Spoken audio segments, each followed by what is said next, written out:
Carta de Apocalipsis, capítulo 2. Voy a leer los primeros 7 versos, el verso 7 inclusive, o sea, incluido. Apocalipsis, capítulo 2, verso 1 al verso 7.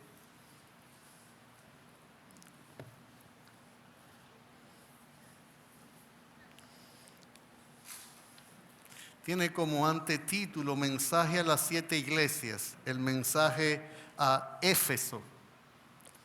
Dice la palabra del Señor: escribe al ángel de la iglesia en Éfeso, el que tiene las 7 estrellas en su diestra, el que anda en medio de los 7 candeleros de oro, dice esto: yo conozco tus obras y tu arduo trabajo y paciencia, y que no puedes soportar a los malos, y has probado los que se dicen ser apóstoles y no lo son, y los has hallado mentirosos, y has sufrido y has tenido paciencia, y has trabajado arduamente por amor de mi nombre, y no has desmayado.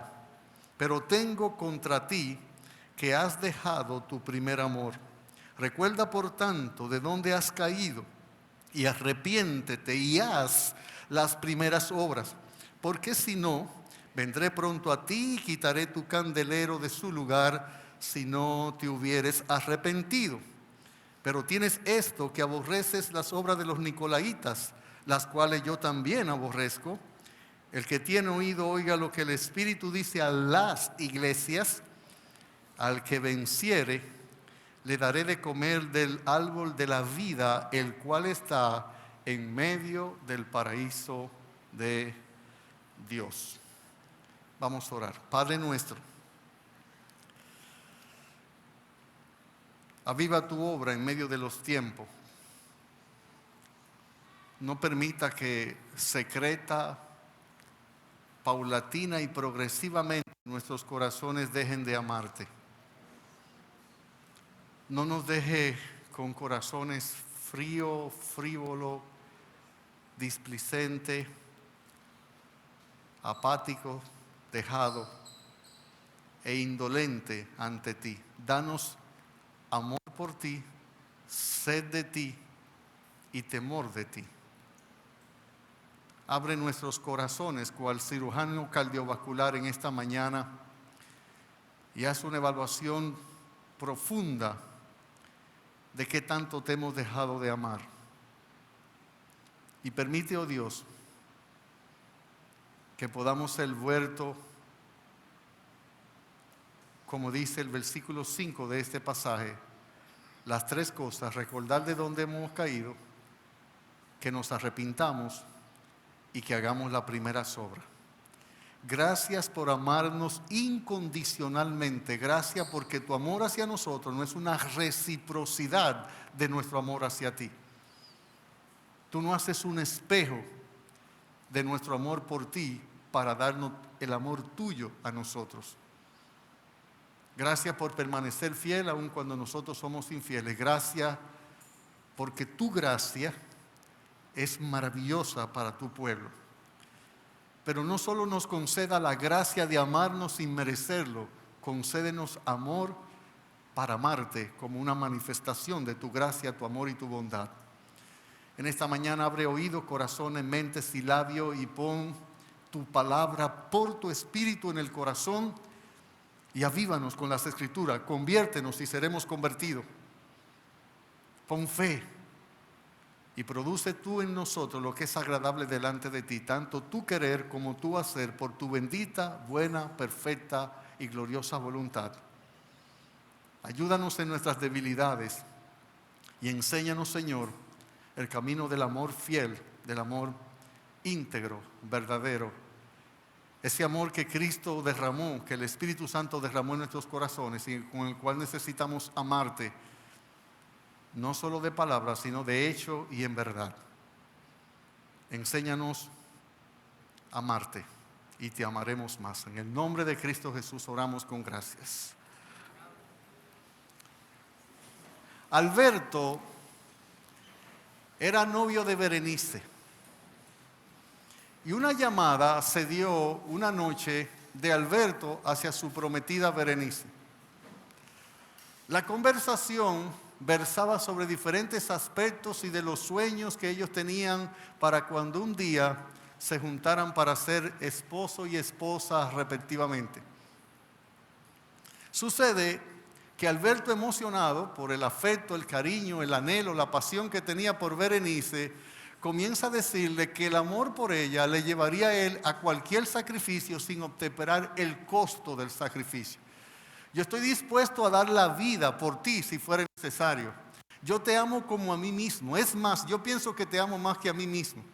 No hay sacrificio que yo no esté dispuesto a pagar por amor de ti, por amor a ti. En lo que en la noche se prolonga la conversación de manifestación de afecto, de fidelidad, de entrega, de amor sin límite, de amor sacrificial, comienza a llover. Tienen hora y media conversando. A Berenice le viene repentinamente un dolor de cabeza insoportable. Estaba sola en casa, no tenía ningún familiar. El dolor era tan intenso que ella no lo podía soportar.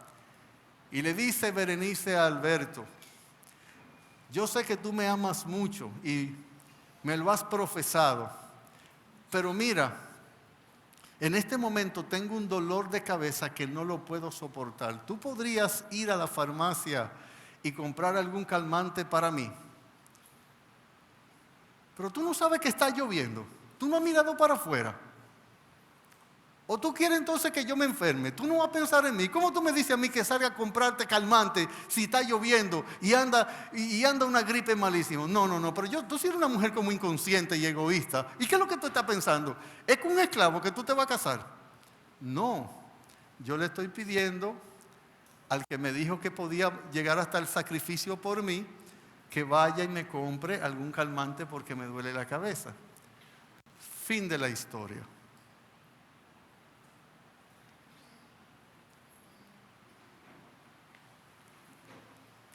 Carlos es esposo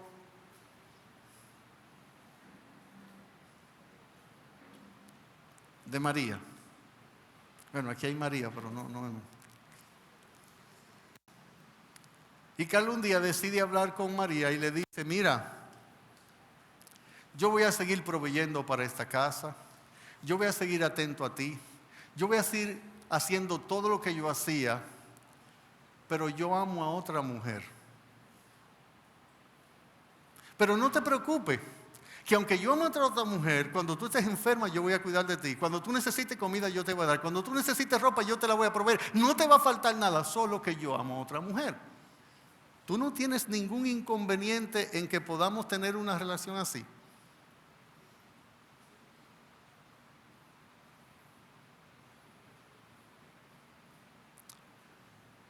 Cuando ellos se casaron, Carlos traía las flores preferidas de María. Sí, la que él sabía que le gustaba, y él intencionalmente, con el deseo de agradar, con el deseo de complacer, con el deseo de halagar, él compraba esas flores. Pasados 5 años compraba las mismas flores, pero ya no había la misma ni pasión ni intención, pero las flores estaban. Así es que el fin se estaba cumpliendo, pero María podía percibir que el afecto, el cariño, la intención, la pasión, el anhelo, el deseo se había extinguido. El Señor le dice a la iglesia: escribe al ángel de la iglesia que está en la Romana, de la iglesia bautista, y dile: yo conozco tus obras. Estoy leyendo el versículo 2. Y tu arduo trabajo y paciencia, y que no puedes soportar a los malos, y has probado a los que dicen ser apóstoles y no lo son, y los has hallado mentirosos. Y has sufrido, y has tenido paciencia, y has trabajado arduamente por amor de mi nombre, y no has desmayado. Pero tengo algo contra ti, Iglesia Bautista La Romana, que has dejado tu primer amor. Usted ama a Dios. Yo no sé si es que Dios está carente de amor, porque Él insiste en pedirle a los seres humanos que lo amemos. ¿Cómo dice el primero y el más grande de los mandamientos? ¿Cuál es el empeño de Dios? Es que Dios no le dieron mucho afecto cuando era pequeño. Y ahora Él quiere que todo lo que Él salva le muestren cariño, le muestren afecto, estén atentos de Él. ¿O es que Dios es un egocéntrico que necesita tener la atención, el afecto, el cariño y la aprobación de los demás? ¿Qué está pasando? El libro de Apocalipsis se escribió entre el año 95 y 96 de nuestra era. Es el libro con el cual el canon bíblico se cerró. Es la última revelación que Dios dio a los hombres, inspirando la pluma juanina para dejarnos este legado. Y es el libro profético del Nuevo Testamento. Cuando se hace la clasificación de los libros del Nuevo Testamento, este es el libro profético y es con el cual Dios cierra, no más revelación. La ley y los profetas eran hasta Juan. Y en este libro, el Señor Jesucristo escribe una carta a 7 iglesias, a cada iglesia una, que están en el Asia Menor. Y la primera de esas iglesias que nosotros vemos aquí, si usted quiere ver conmigo, a estas 7 iglesias que Él escribe, usted ve Apocalipsis capítulo 1, versículo 11, dice que decía, yo soy el alfa y el omega, el primero y el último, escribe en un libro lo que ves, y escribirá a las 7 iglesias que están en Asia: Éfeso, Esmirna, Pérgamo, Tiatira, Sardis, Filadelfia y Laodicea. Estas cartas tienen como destinatarios 7 iglesias que están en Asia, en el Asia Menor. Y la primera de ellas fue escrito a la iglesia en Éfeso. Pero repito, en esta carta, si podemos verlo más adelante, Cristo la da a un ángel. El ángel la lleva a Juan, que está en la isla de Patmos. Ha sido desterrado por causa del testimonio del Evangelio y de la palabra del Señor Jesús, como el mismo Juan lo describe aquí, y que yo no voy a entrar en detalle porque me tomaría mucho tiempo de otros detalles que sí quiero destacar. En el versículo 9, yo Juan, vuestro hermano y partícipe en vuestra tribulación, en el reino y en la paciencia de Jesucristo, estaba en la isla de Patmos por causa de la palabra de Dios y del testimonio de Jesucristo. Y allí el Señor envía a ese ángel a entregarle las 7 cartas a Juan, para que Juan la llevase, la hiciese llegar a estas 7 iglesias. Dependiendo de la escuela teológica en que usted se suscriba, usted puede tener 2 líneas de interpretación. Hay muchas más, yo las estoy resumiendo. 2 líneas de interpretación de estas 7 cartas, estas 7 iglesias. Hay una línea de interpretación que dice que estas 7 iglesias no fueron iglesias literales, físicas y reales, que existieron en verdad, sino que el Señor está mostrando las 7 etapas que va a pasar la iglesia desde su nacimiento hasta la venida del Señor Jesucristo a buscarlo. Y que Éfeso representa una etapa, Esmirna representa una etapa, Laodicea, Filadelfia, todas representan una etapa del cristianismo. Y la dividen con tiempo, la dividen con eventos principales, pero dicen que es real, literalmente. No existió una iglesia en Éfeso, no existió una iglesia en Pérgamo, en Tiatira, en Sardis, en Laodicea, en ninguno de estos lugares, según alguna línea de interpretación, sobre todo aquellos cuya línea de interpretación no es histórico-literal. Otros, entre los cuales yo me suscribo, creemos que existieron esas 7 iglesias, físicamente, literalmente, realmente. Una iglesia en Pérgamo, en Tiatira, en Sardis, en Laodicea. 7 iglesias. Y esas 7 iglesias, el Señor les escribe para dejarnos a nosotros un legado, dejarnos a nosotros una enseñanza, y pudiera bien ser que esas 7 iglesias representen realmente etapas, pero el Señor en su soberanía las colocó y escribe a cada iglesia haciendo varias cosas, diciendo quién es Él, dando una descripción de su soberanía, de Él resucitado, del Señor, del que controla los tiempos, de que al final en el Apocalipsis, en el final de los días de la raza humana, Él ha estado en control, y que el Señor puso a esas iglesias a vivir experiencias y vivencias que iban a servir para ilustrarnos a la iglesia en los siglos y en las edades los propósitos de Dios. Así que ambas cosas pudieran ser verdaderas. Pero de lo que no cabe duda, o por lo menos de lo que yo no tengo duda, es que esas 7 iglesias realmente fueron iglesias literales, que esa situación se estuvieron dando y que lo que se escribió para nuestra enseñanza, para que tengamos esperanza, como dice el libro de Romanos. Estas 7 iglesias, la primera iglesia en Éfeso, su nombre significa deseable, eso significa Éfeso.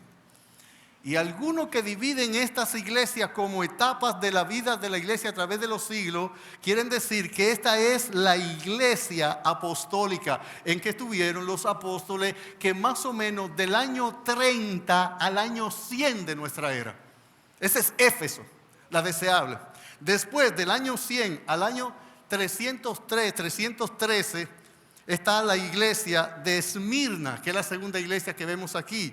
Y esta iglesia la llamaron la iglesia mártir. Esta fue la iglesia que más sufrió bajo los emperadores romanos. De hecho, cuando Juan recibe la carta, el emperador Domiciano, un anticristiano, un matador de cristianos, un hombre que perseguía a los cristianos de muchas maneras, lo hizo Nerón, lo hicieron todos, pero algunos fueron más sanguinarios que otros. Algunos fueron más terribles y esta se le llama la iglesia mártir. Esta es la iglesia que vivió bajo las catacumbas, escondida, para no ser matado físicamente, perseguido de la manera más cruenta, más terrible. Recuerden lo que pasa entonces con el famoso decreto de Constantino, cuando cristianizó al mundo, cuando iba para una batalla y supuestamente vio una visión de una cruz que era: con esta señal vencerás.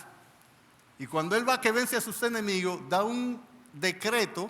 Algunos dicen que Constantino sabía que su imperio se estaba moviendo, se estaba casi cayendo, y con una estrategia política, entonces decide cristianizar el mundo. Los cristianos salen de las catacumbas y ahora, en vez de ser perseguidos, el cristianismo comenzó a ser apoyado por el Estado. Esta es la iglesia que se casa con el Estado.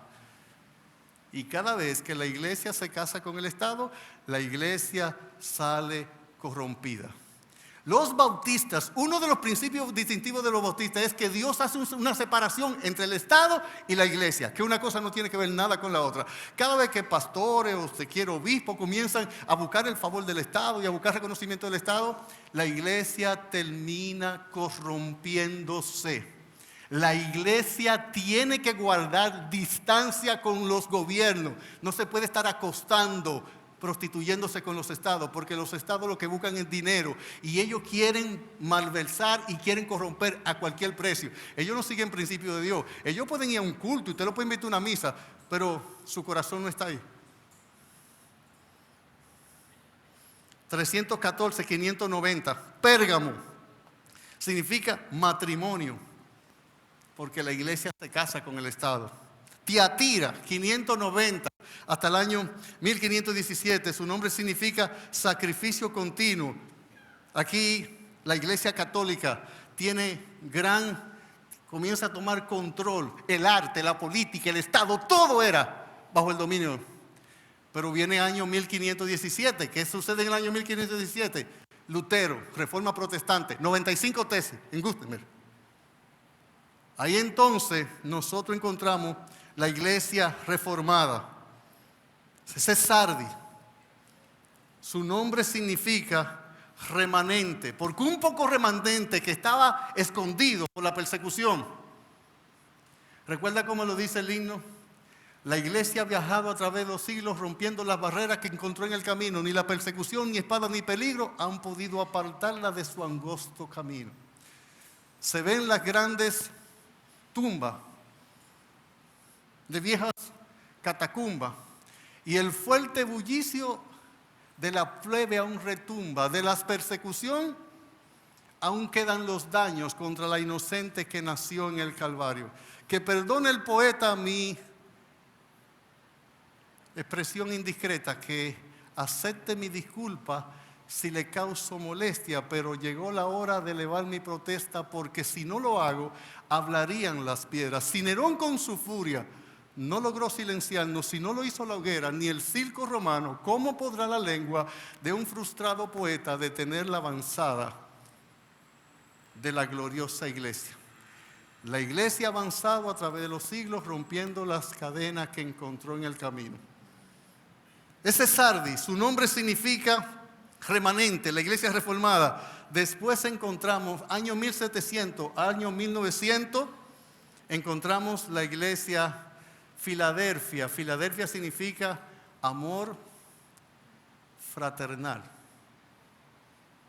Y es la iglesia misionera. Europa, junto con Estados Unidos de Norteamérica, que comienza a surgir como la principal nación del mundo, comienzan a mandar misioneros a casi toda parte del mundo. Y esta iglesia es la iglesia avivada. Los grandes avivamientos de los grandes predicadores salidos de Inglaterra, viniendo de Estados Unidos, comenzaron a tener grandes cruzadas y por muchos años la iglesia se esparció. Del año 1900 hasta nuestra era, 2024, tenemos a la Odisea, que es la iglesia de la cual usted forma parte, es la iglesia bautista la romana y todas las iglesias que están por ahí. La palabra Laodicea significa como el pueblo gobierna. De hecho, muchos creen que la palabra democracia viene de ahí, de esta palabra, porque es cuando el pueblo se empodera y comienza a gobernar. Pero le tengo una muy mala noticia. La descripción que se da de la Odisea, mírelo conmigo, venga al capítulo 3 conmigo. Verso 14. Esta es la última iglesia. Esta es la iglesia que espera el rapto. Esta es la iglesia que va a ser levantada. Esta es la iglesia de la cual usted y yo formamos parte. ¿Qué dice el Señor de la iglesia en la Odisea? Derecho del pueblo significa el pueblo gobierna, el pueblo manda. Dice, escribe al ángel de la iglesia, estoy leyendo capítulo 3, versículo 14, escribe al ángel de la iglesia en la Odisea, he aquí el amén, el testigo fiel y verdadero, el principio de la creación de Dios dice esto: yo conozco tus obras, que no eres ni frío ni caliente, ojalá fuese frío o caliente, pero por cuanto eres tibio y no frío ni caliente, te vomitaré de mi boca.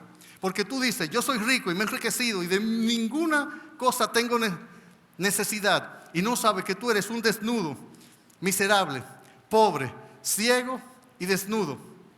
Por tanto, yo te aconsejo que de mí compres oro refinado en fuego, para que seas rico, y vestiduras blancas para vestirte, y que no se descubra la vergüenza de tu desnudez, y unge tus ojos con colirio para que veas. Yo reprendo y castigo a todo el que amo. Sé pues celoso y arrepiéntete. He aquí yo estoy a la puerta y llamo. Si alguno oye mi voz y abre la puerta, entraré a él y cenaré con él y él conmigo. Y al que venciere, le daré que se siente conmigo en mi trono, así como yo he vencido y me he sentado con mi Padre en su trono. El que tiene oído para oír, que oiga lo que el Espíritu dice a las iglesias. Esa es la iglesia de la cual usted y yo somos parte. ¿Sabe? Nosotros usamos el texto de aquí yo estoy a la puerta y llamo, si alguno abre mi puerta, nosotros se lo aplicamos a los inconversos, de que mira, Cristo está tocando a la puerta de tu corazón, si tú oyes y le abres, Él va a entrar. Cristo no le está diciendo eso a inconversos, se lo está diciendo a la iglesia en la Odisea, de la cual usted y yo somos parte. Ahora, y si Cristo está tocando a la puerta de la iglesia, ¿dónde está Cristo en esta iglesia? Afuera. Esta es la iglesia autosuficiente, esta es la iglesia con recursos económicos, esta es la iglesia que hace medio de la tecnología y que tiene dinero. No es la iglesia pobrecita, es la iglesia donde los recursos, donde la gente tiene mejores trabajos, donde la gente ha llegado a formar parte de una sociedad y a enquistarse en los mismos placeres, bajo las mismas metas, los mismos valores, los mismos logros. En esta iglesia, dice, se cuenta que una vez Martín Lutero entró donde el Papa y lo encontró contando ciertas, parece que monedas de oro. No recuerdo exactamente para no mentir, pero mostrando algo de riqueza. Y que el Papa le dijo a Martín Lutero, ya no se puede decir de la iglesia lo que dijo Pedro, ni plata ni oro tengo. Martín Lutero dijo, tampoco puede decir la iglesia, pero lo que tengo te doy, En el nombre del Señor Jesucristo, levántate y anda. Tenemos plata, pero no tenemos poder de Dios.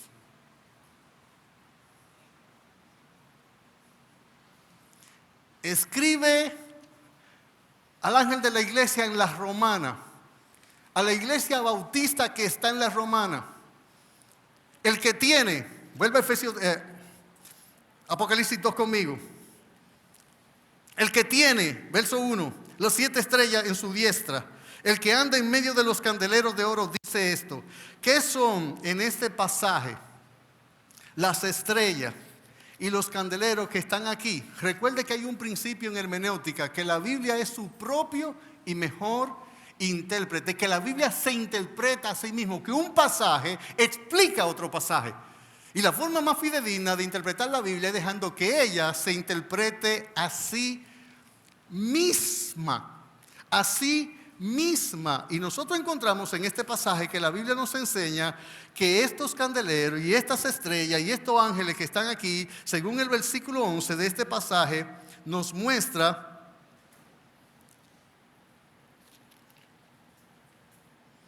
mire conmigo por favor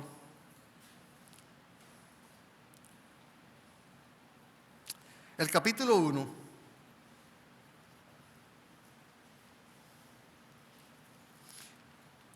Y veamos el versículo 9. Yo, Juan, vuestro hermano y copartícipe en vuestra tribulación, en el reino y en la paciencia de Jesucristo, estaba en la isla llamado Pasmo, por causa de la palabra de Dios y el testimonio de Jesucristo. Vamos un poquito más adelante, por favor.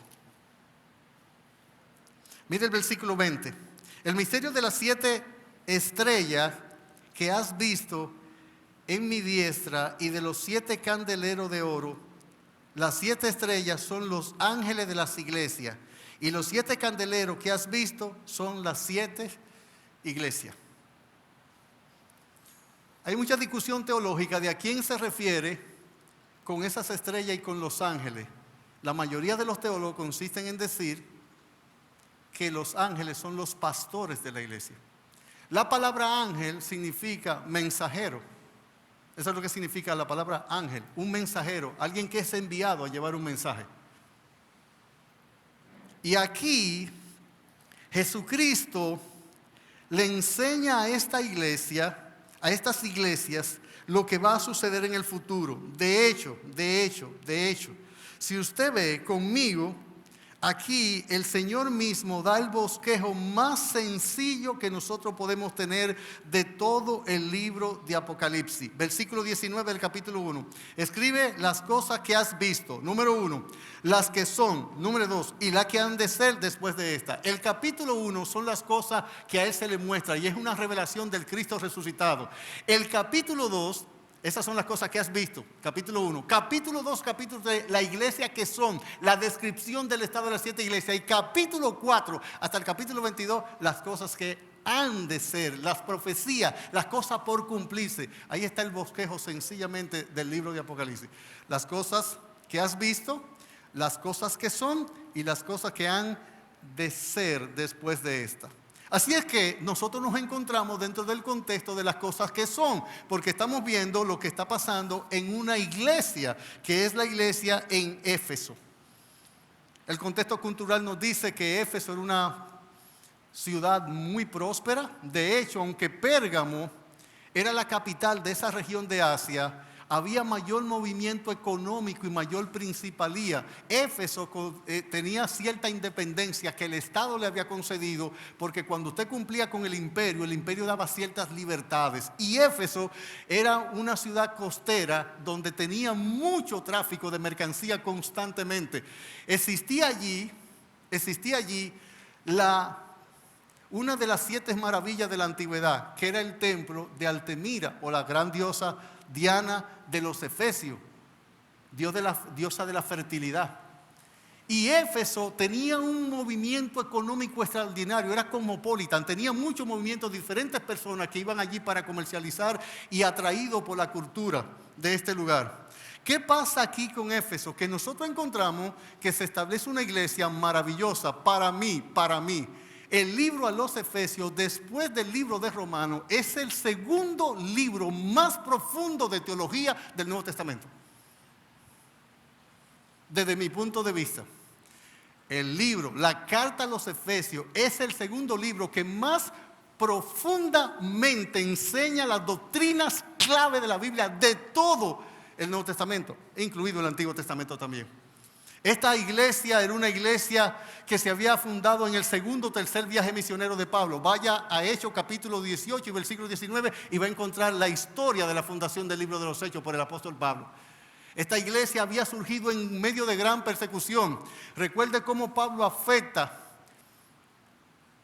a esta gente con la producción de sus pequeñas imágenes para venderla, para hacer negocio con ellos. Y Pablo le muestra que realmente Diana no era ninguna diosa nada. Y cómo se afectó económicamente, cómo el evangelio trastornó económicamente a muchos comerciantes idólatras de Éfeso. Cómo muchos de ellos venían quemando los libros de brujería cuando se arrepentían y se convertían. Esta iglesia era una iglesia que había crecido, crece en medio de gran persecución. Pablo usa 21 veces en el libro a los Efesios la palabra amor. 21 veces mínimo, quizás 22 en el libro a los Efesios hablando del amor, del amor. De hecho, mire conmigo Efesios 1. Estoy dando el contexto histórico de esta carta, de este pasaje. Desde el capítulo 1, versículo 5, mire de qué Pablo habla. Del amor del Señor por nosotros, que lo llevó a predestinarnos y adoptarnos como sus hijos, dice el versículo 1. Pero en el versículo 6, dice que nosotros fuimos aceptos. ¿En qué? En el amado. Pero mire, en el versículo 15, por esta causa también yo, habiendo oído de vuestra fe en el Señor Jesús y de vuestro ¿qué? Amor. Si usted sigue viendo, yo pudiera rastrear toda la carta, capítulo 2, versículo 4, pero Dios que es rico en misericordia con su gran amor con que nos amó, por su gran amor con que nos amó, 2 veces. Pero yo quiero, por causa del tiempo, que ustedes salten conmigo al último versículo del libro de Efesios. Efesios capítulo 6, mire conmigo el versículo 4. ¿De qué le habla Pablo a la iglesia en Éfeso? ¿Cuál es el tema? Dice, la gracia sea con todos los que aman a nuestro Señor Jesucristo con amor inalterable. ¿Qué dice Apocalipsis 2:4? Pero tengo algo contra ti, que has dejado ¿qué? Tu primer amor. Óigame esto. Es muy probable que esta iglesia se fundó en los años 60 de nuestra era.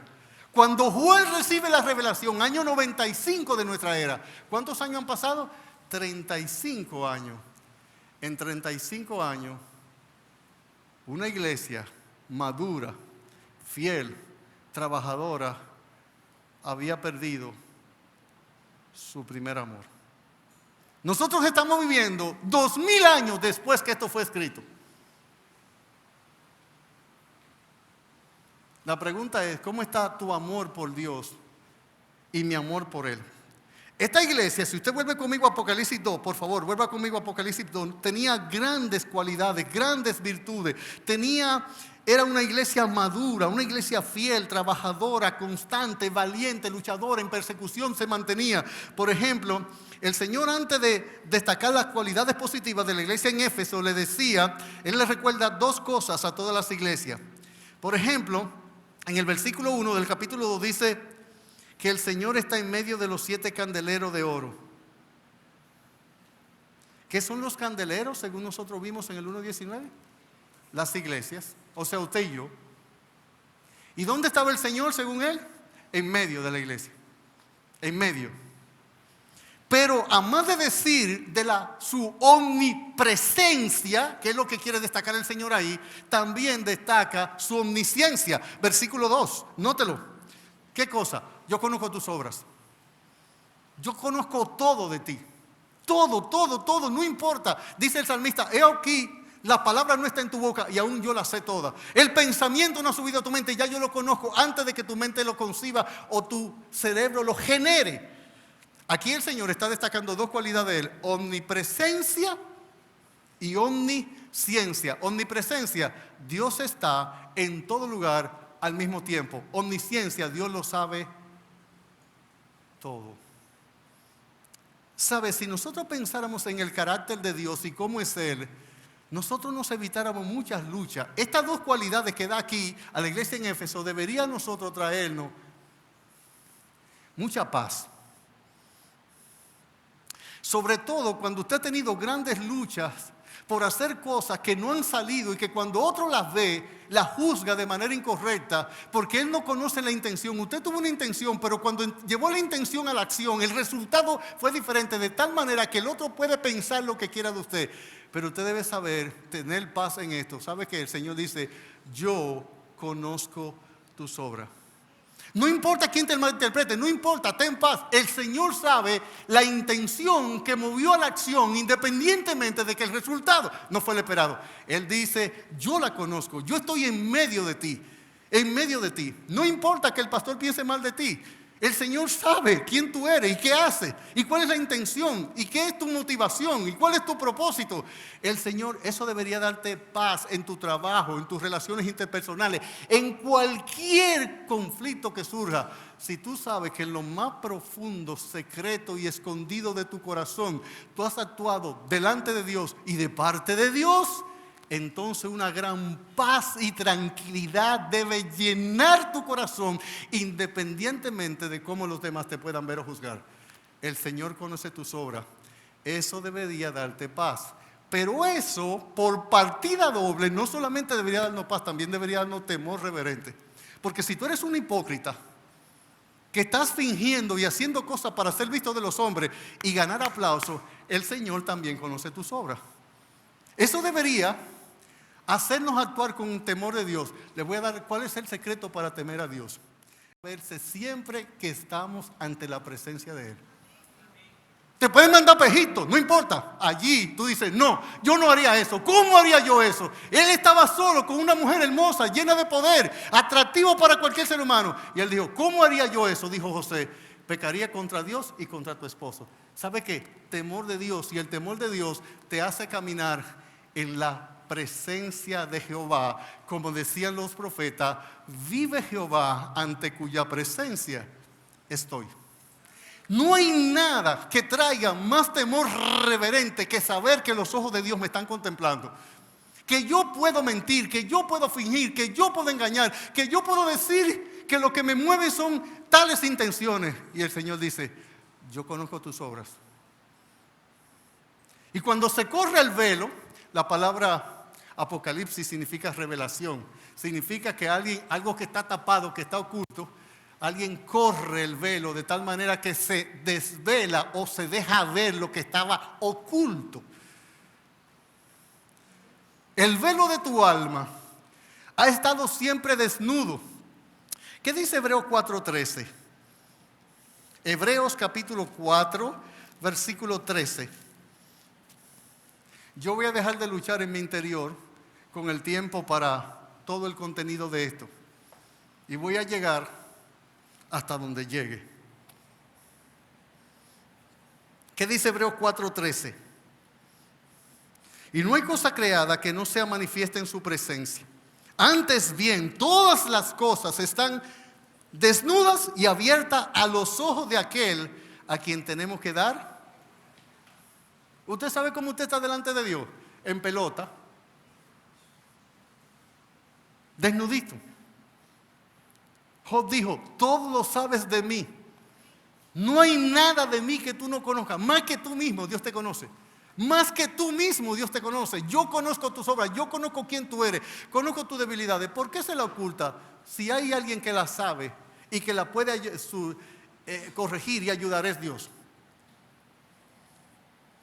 Una de las cualidades con que Apocalipsis describe al Señor Jesucristo en este libro es que el Señor tiene ojos como llamas de fuego. Versículo 14 de Apocalipsis 1. Su cabeza y sus cabellos eran blancos como la blanca lana, como nieve, sus ojos como llamas de fuego, que penetran, que escudriñan, que profundizan, que van a los recónditos, al escondido. Saber de la omnipresencia de Dios debería llenarnos de paz, confianza y gozo, y debería llenarnos de temor que debe redundar en santidad.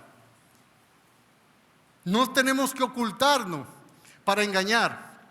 He aquí, el Señor conoce nuestro sentarnos y nuestro levantarnos, nuestro pensar y nuestro hablar. Él no solo, en ese mismo versículo de Hebreos, capítulo 4:13, el 4:12, dice que la palabra de Dios es cortante, penetrante, viva, eficaz y que penetra hasta discernir los pensamientos y las intenciones que tuvo el corazón cuando pensó para mover a la acción. Es todo que lo sabe de ti. Y eso debería darnos confianza y temor. Temor y confianza. Sí, tú puedes que sea humillado habiendo sido íntegro. Pero no te preocupes, porque así se hará el hombre cuya honra desea el rey. Es cuestión de tiempo para que Dios haga relucir su verdad y tu piedad. Tiempo. Es cuestión de tiempo. Pero si actuamos con falta de integridad ante Dios y los hombres, es cuestión de tiempo. Lo que pasa es que tu reloj y el de Dios nunca están sincronizados. Nunca.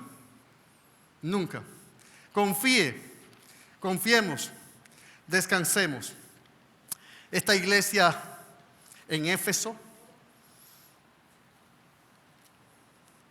había soportado desde su nacimiento grandes tribulaciones.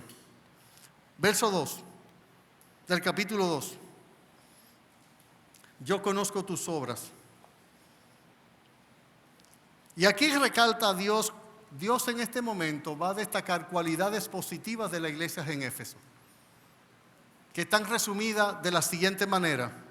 Número 1, el Señor en este reconocimiento, evaluación y aprobación de la iglesia en Éfeso habla de un arduo trabajo. Y la idea ahí de arduo trabajo es un trabajo que se realiza hasta el cansancio y hasta agotarse cuando ya no quedan fuerzas.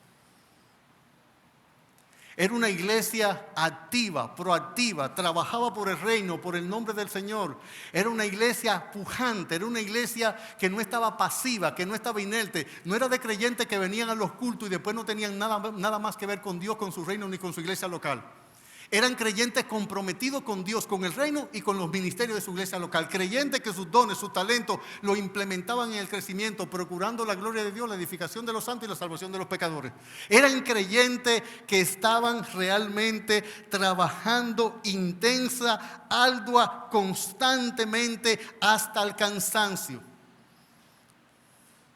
Pero con Dios no es suficiente hacer lo bueno, también hay que contrarrestar lo malo. Para un juez ser justo, no solo le es menester soltar y dejar libre al inocente, necesita también castigar al culpable. Si un juez es recto para con el inocente y lo suelta, pero no condena al culpable, no es justo.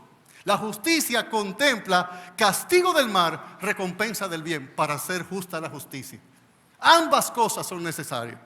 Esta iglesia no solamente era intensa en el trabajo arduo hasta el cansancio y hasta la saciedad, también realmente no soportaba los malos.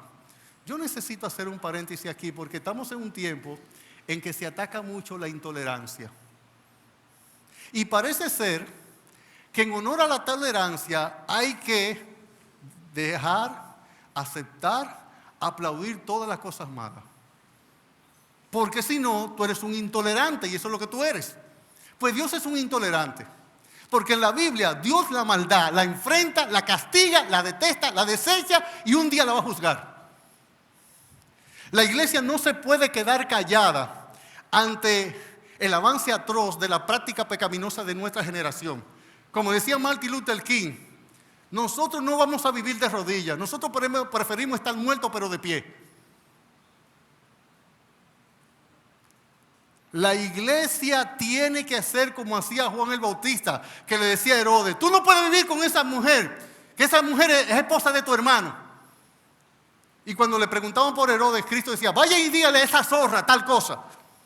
La iglesia es sal y es luz. Cuando la iglesia comienza a volverse medias tintas por temor a la persecución o por ir con la religión, cuando va por calles de oro con sandalias de plata para gozar del aplauso, la iglesia perdió su esencia y no sirve más para nada, sino para ser echada afuera y ¿qué cosa? Y pisada por los hombres. La iglesia no va a conquistar al mundo siendo complaciente con sus pecados. La iglesia no, si vamos a salar al mundo, si vamos a esclesiar el mundo, la idea es que debemos mantenernos como somos. ¿Cómo somos? Diferente. Siempre que la iglesia ha intentado asemejarse al mundo para ganar al mundo, tenemos que hacer tales cosas en la iglesia para que la juventud venga. No. Usted no va a sacar a un joven del infierno con ponerle música que lo complazca. Él no necesita música que lo complazca. ¿Sabe lo que necesita? Arrepentirse y convertirse para que la sangre de Cristo le borre su pecado. No hay nadie que vaya a ir al cielo porque la iglesia complacientemente, la puerta estrecha, la anchó. No entra en todo. No entra en todo. Usted sabe a qué yo me estoy refiriendo, ¿verdad? Con Ramón Alburquerque, el senador, ex senador de la República. Entra en todo. No, en la iglesia no van a entrar todos, al contrario, la puerta es angosta, estrecha,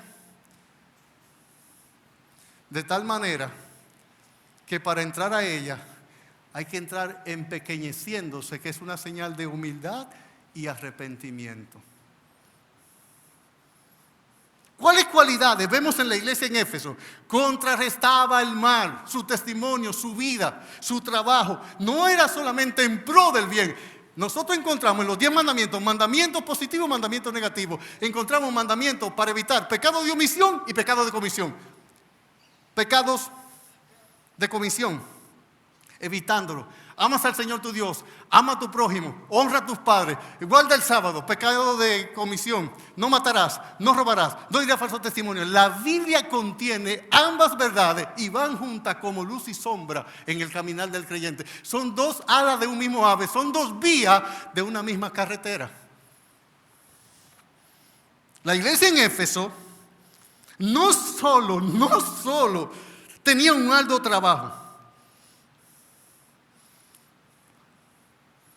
¿En qué usted trabaja para el Señor en esta iglesia? O no solo dentro del contexto de la iglesia local.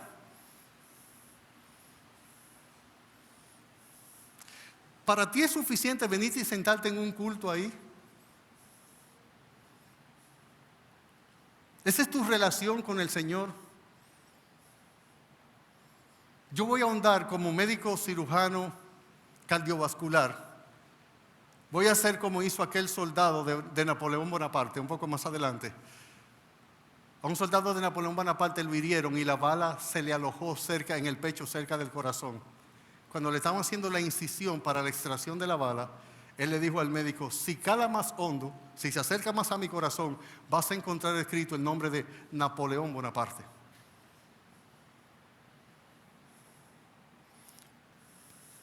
Vamos a hacer una incisión, o sea, el Espíritu Santo hace una incisión en el versículo 4 de este pasaje.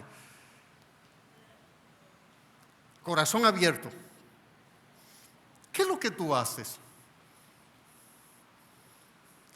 ¿Tú calmas tu conciencia con venir a un culto? ¿Tú crees que en un autoengaño, defraudando tu alma, defraudando la eternidad de tu ser, tú estás bien así? Tú me dices que Cristo es tu Salvador y tú no tienes ningún celo y tú durante la semana te dedicas a tu familia, a tu trabajo, a lo que te gusta, a progresar, a educarte, a hacer todas las cosas que son buenas, pero que son basura en comparación con buscar primeramente el reino de Dios y su justicia. ¿Eso es lo que te da paz? ¿No se te angustia el alma cuando tú no puedes servir a tu Señor en el contexto de la iglesia local o aún más allá de esas fronteras en latitudes más lejanas? ¿Qué es lo que es tu fe? Tú eres un religioso muerto.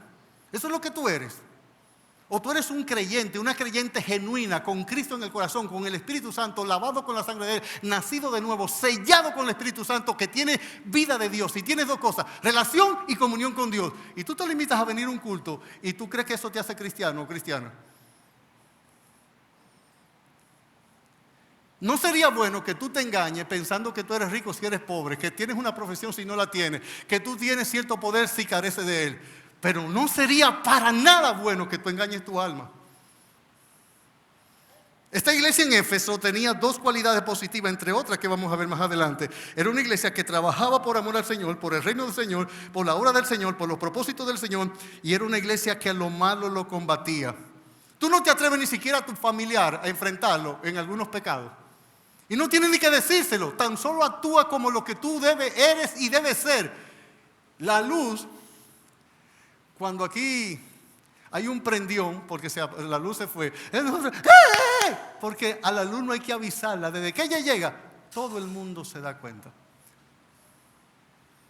De hecho, dicen algunos científicos que la oscuridad no existe, que lo que existe es ausencia de luz. Como también dice que el frío no existe, lo que existe es ausencia de calor.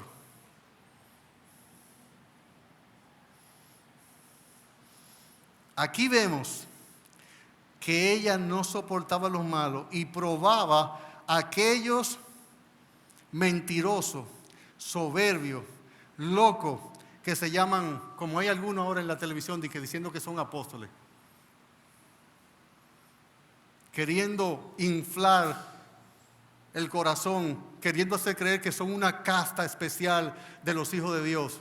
Mentira, todo creyente, usted puede ser pastor, usted puede ser lo que usted quiera, usted es un creyente igual que todo el mundo. Ellos son los Illuminati de este tiempo. Los que son una casta especial con el cual el Señor tiene una comunión especial que el resto de los mortales no puede. Mentira. La mayoría de eso es para conseguir cuarto y para sacarte los cuartos a ti de los bolsillos. Y para tener aplauso. Un pastor, que es lo que enseña la Biblia en el Nuevo Testamento, ya los apóstoles pusieron el fundamento, como dice Efesios 2:22. Fueron parte del inicio de la zapata, de la iglesia en su etapa incipiente, naciente, en su génesis, en su comienzo. Existe en este tiempo creyente y pastorado en este tiempo no indica ningún tipo de privilegio, sino mayor responsabilidad. Eso es lo que indica pastorado en la Biblia. La Biblia no le da al pastor en el contexto de la iglesia local ningún privilegio, al contrario, le pone más carga. Y lo hace también con los gobernantes. Lo que pasa es que la torta la cambiaron. Cuando usted ve una iglesia basada en las cualidades de un líder que es muy espiritual, ahí hay una corriente humanista buscando a los hombres o vanagloria o cuarto.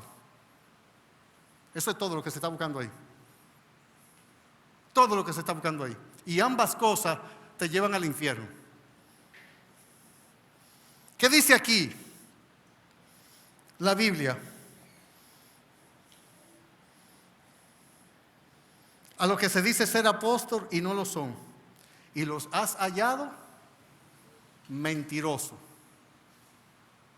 Sí, toda esa gente que está en la mayoría en enlace, para no hablar en términos absolutos, y pidiéndote que mande dinero y que siembre y que si yo qué, entonces se llama robo, se llama falsificar la firma de Dios. Se llama eso, coger el nombre de Dios para lucro, para beneficio personal. La iglesia en Éfeso no los toleraba a eso. La iglesia en Éfeso en este tiempo tuviera pública, privadamente contrarrestando eso. Los has hallado mentirosos. Pero no solo era una iglesia con discernimiento, no solo una iglesia con conocimiento de la verdad, no solo una iglesia que trabajaba, no solo era una iglesia como nosotros estamos viendo aquí que no soportaba lo malo, también era una iglesia sufrida. Verso 3, primera expresión. ¿Qué dice? Y has sufrido y has tenido paciencia. Los evangélicos de este tiempo somos de azúcar. Cualquier afliccioncita nos quita la fe. Por cualquier cosa, yo me voy de esa iglesia porque ahí a mí no me oyen. ¿Y quién ha dicho que esta iglesia hay que oírte a ti o a mí a nadie? Tú no estás en la iglesia para que te oigan, ni siquiera para que te sirvan, tú estás para servir. Y si te dejan servir, te está dando un privilegio. Tú podrías decir, ¿sabes qué? Siervo inútil soy. Lo que debí hacer, he hecho. Punto y se acabó. El creyente de hoy No soporta nada. No voy para la iglesia. ¿Y por qué? Me picó un mime en el pie izquierdo, en el dedo meñique del pie izquierdo. Ajá. Y se ponen a autoengañarse, alegando sus propios argumentos de por qué ellos no están aquí o por qué no hacen esto o aquello. No, eso tú lo puedes decir aquí. Y hasta puedes ganar adeptos para tu argumento. Frente al trono, de pie, grandes y pequeños, delante de Dios. Los libros fueron abiertos y otro libro fue abierto, el cual él le hablaría. Y tú le vas a hablar a alguien que dice, yo conozco tus obras. Deja tus engañifas. Es tu orgullo, es tu egoísmo lo que te tiene así. Ven, súmate. Lo estamos haciendo mal, ni nos critique. Danos ejemplos de cómo hacerlo bien y te vamos a seguir cuando tú sigas a Cristo. Así se hace iglesia, así se avanza, así se crece, así se establece el reino, así se honra a Cristo, así se muestra verdadera integridad, verdadera bondad y verdadera fidelidad. Y has sufrido y has tenido paciencia, paz, conciencia.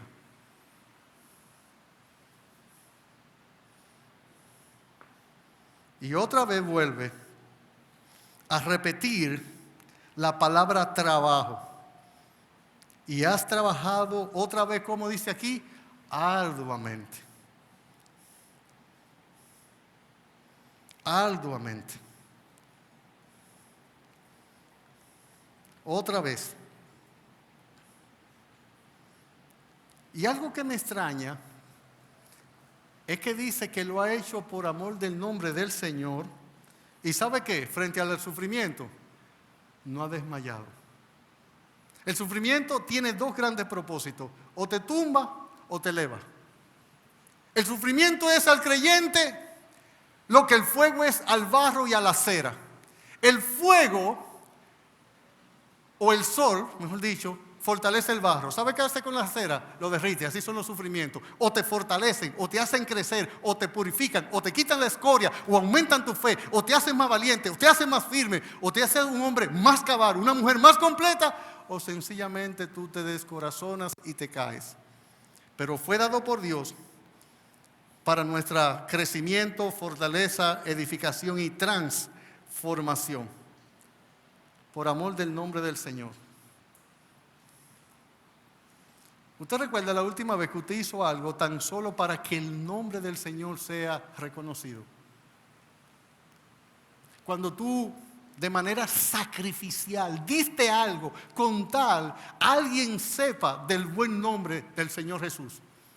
Para que su nombre sea magnificado, tú soportaste algo, aguantaste algo, sufriste algo, entregaste algo, sacrificaste algo, te abstuviste de algo, tan solo para que el nombre que es sobre todo nombre, el único nombre bajo el cielo dado a los hombres en el cual podemos ser salvos, el único nombre en el cual los hombres podemos acercarnos al Señor, nombre ante el cual se doblará toda rodilla, procurando tan solo la gloria de su bendito nombre. Yo recuerdo cuando yo era evangélico fiel,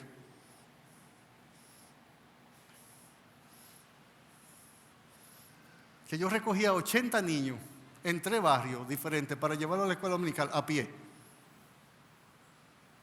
Y uno de los barrios era, o es el barrio, Río Salao. En Río Salao ya le han tirado asfalto, ahí habían unas piedras y unos callejones. Y mi trabajo no era ni siquiera, yo no era maestro. Yo lo que hacía era buscar a los niños para que otros le enseñaran la palabra del Señor Jesús. Y yo recuerdo cómo mi corazón se llenaba de gozo, porque yo decía que a mí se me concedía un privilegio de que yo buscara a esos niños para que esos niños escucharan de Jesús. Y ese era un privilegio que ningún ser humano, no había un mayor privilegio que ese. Y mi corazón se regocijaba en el hecho de que yo estaba en esos barracones buscando niños y cómo yo tenía que los padres que confiaran en mí, entregándome a sus niños de 4 años, 5 años, 7 años, 9 años, para que sus niños escucharan el mensaje. Yo recuerdo que una vez Orángel se introdujo una paja en un ojo. Yo la llevé a especialidades médicas, emergencia. Cuando yo llego, habían 2 doctoras en emergencia. Había una doctora, se veía muy jovencita. Y cuando yo veo que ella me da un trato como si me conociera. Yo no la conozco. Cuando termina, no tenía un plan médico en ese momento, yo le pregunto a ellos que cuánto es para pagar. Y la doctora, la más jovencita, me dice, no, pastor, no es nada. Yo le digo, ¿y tú me conoces, mija? Me dice, sí, yo lo conozco a usted. Usted no se acuerda de mí, pero yo sí me acuerdo de usted. Yo sé que ya usted es pastor. Y le digo, ¿y de dónde tú me conoces? Y ella me dice, cuando yo tenía 6, 5 años, usted iba a Río Salado a buscarme para llevarme a la escuela bíblica. Y hoy yo soy médico, pero yo soy cristiana, porque usted me llevó a escuchar la palabra de Dios. Y por eso es gratis la atención. Y aunque nosotros no lo hacemos por eso, pero eso son añadiduras que el Señor da a su gracia. Esos son esos plus. No hay trabajo para Dios que quede sin recompensa. Yo voy a terminar con esto porque no quise alargarme al mensaje porque tengo demasiado contenido del versículo 4 al versículo 7 que es imposible para un predicador tan hablador, no tan hablador como dicen ustedes los americanos, tan hablador como yo. Son dos cosas diferentes. La fonética casi es la misma, pero el significado es, aunque casi todo el que es muy hablador, es hablador. Casi. Hay una línea finita entre un hablador y un hablador. Muy fina, pero la hay. Yo quiero animarte más que juzgarte. Yo quiero despertar tu conciencia y despertar tu corazón y tu ánimo de creyente, de mujer cristiana, de joven cristiana, de hombre cristiano, de adolescente cristiano. Yo quiero alentar tu alma. Si tú eres uno en el cual se está dando el terrible cuadro del versículo 4, que es donde más vamos a profundizar en este sermón, que es donde voy a parar, ¿qué dice el versículo 4? Pero tengo algo contra ti, que has dejado tu mejor amor.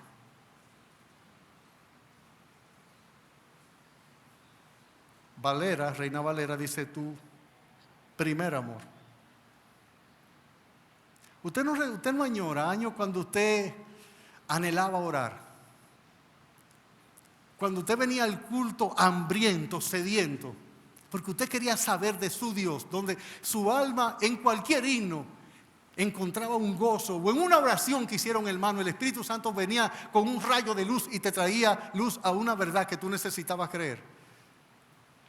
¿Usted no recuerda tiempos mozos de su vida cristiana cuando usted anhelaba con cada pecador que usted se encontraba ir y contarle las grandes cosas que el Evangelio y Cristo hizo por usted? ¿Usted no recuerda esos tiempos donde sufrir por el Señor, más que llenarte de temor, te llenaba de un gozo que rebosaba la copa de tu alma? ¿Usted no recuerda esos tiempos? ¿O usted no tuvo esos tiempos? ¿Usted no nació de nuevo? ¿Usted no recuerda tiempo donde un versículo venía a su alma con tal vida que parecía que Dios mismo, cara a cara y frente a frente, le estaba hablando? Y usted era lleno de fe, de esperanza, de convicción. Usted era amonestado, instruido, exhortado, corregido, confrontado, guiado, iluminado, enseñado, edificado. ¿Usted no recuerda esos tiempos? ¿Usted no tiene esos tiempos? Yo le voy a decir a usted como le decía a uno, pero tú no tuviste niñez. ¿A usted no hicieron upa upa ñinga ñinga cuando chiquito? Espiritualmente hablando. ¿Usted no recuerda, como dice Job, quién diera que volvieran los tiempos antiguos cuando yo era íntimo con Dios en mi tienda? Y él usa una palabra hebrea para decir que en su comunión con Dios en su casa, Dios lo sentaba sobre la pierna y lo amamantaba, lo lactaba, hablando en términos figurados. Pero lo que Job está diciendo de esa íntima, de esa profunda, creciente, sincera, real, viva comunión con Dios. Qué malo es un cristianismo formal, un cristianismo rutinario, un cristianismo donde yo vengo a la iglesia y no salgo ni persuadido, ni confrontado, ni confortado, ni animado, ni retado, donde mi fe no crece. Parece que en este cristianismo, en Hebreos 10, allí no somos estimulados ni al amor, ni a las buenas obras. Su alma no anhela esos tiempos pretéritos, esos tiempos pasados, ¿sabes lo que quiero decir? Venir a sentarse ahí, y el pastor no está viendo la hora. Son las 12:10 y tienen 2 horas con su celular en la mano y él no mira la hora. O en su trabajo, si se tienen que pasar con un paciente, no hay problema con eso, ningún problema con eso. Estoy trabajando, es cuarto que quiero.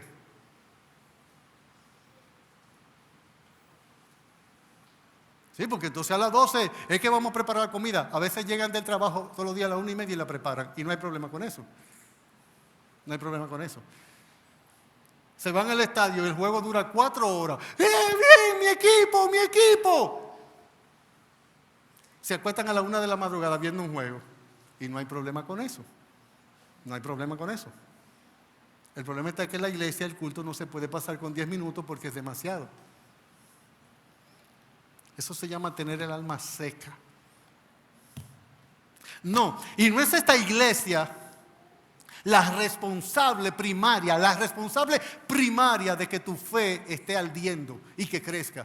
Tú eres responsable. Esta iglesia colabora, corrobora, participa y hace un paracaleo contigo. Tu comunión es con tu Dios, con tu Señor, con tu Salvador, con el Espíritu Santo que lo tiene dentro, en el misma alma, en las mismas entrañas de tu ser. ¿Sabe cuándo estos cultos van a ser más gloriosos, más fervorosos, más llenos de alegría, más esperanzador? Cuando la iglesia esté así, y la iglesia eres tú y soy yo. Tú tienes el mismo deber de animar mi fe. Así como yo te dije que yo no tengo ningún privilegio por ser pastor en esta iglesia, ni ningún pastor lo tiene. Así mismo, el deber que tengo yo de animar tu fe, tú tienes el mismo deber de animar la mía. Sí, es una avenida de doble vía. Y esta iglesia va a crecer. ¿Sabe cuándo? Cuando tú crezcas. De hecho, recibí una llamada del apóstol Pablo hace 2 semanas. De un miembro, Pablo informándome, de un miembro de esta iglesia que lo llamó a él por teléfono para quejarse de esta iglesia. Pidiéndole a Pablo que le sugiriera otra iglesia donde congregarse. Pablo me llamó a mí, me dijo quién fue y me dijo lo que le contestó a usted y que usted dijo de esta iglesia. Las quejas suyas con esta iglesia. Y Pablo dijo, estoy pensando que quizás te mande para Tesalónica, pero en Tesalónica la gente no quiere trabajar, son unos vagos. Y dijo, bueno, te voy a mandar a Corintios. Dijo, no, ahí tienen pleito los maridos, las mujeres, ahí se lo consiguió qué. Y Pablo fue pensando como en 5 iglesias. Pensó en Corinto, pensó en Tesalónica, en Filipo, y finalmente te voy a decir lo que me dijo que te dijo. Te tienes que quedar en Iglesia Bautista de la Romana, porque esa es la mejor iglesia que tú puedes estar, número 1. Y número 2, si esa iglesia algún día llega a ser perfecta, es porque tú no eres miembro de ella. Que el Señor le bendiga.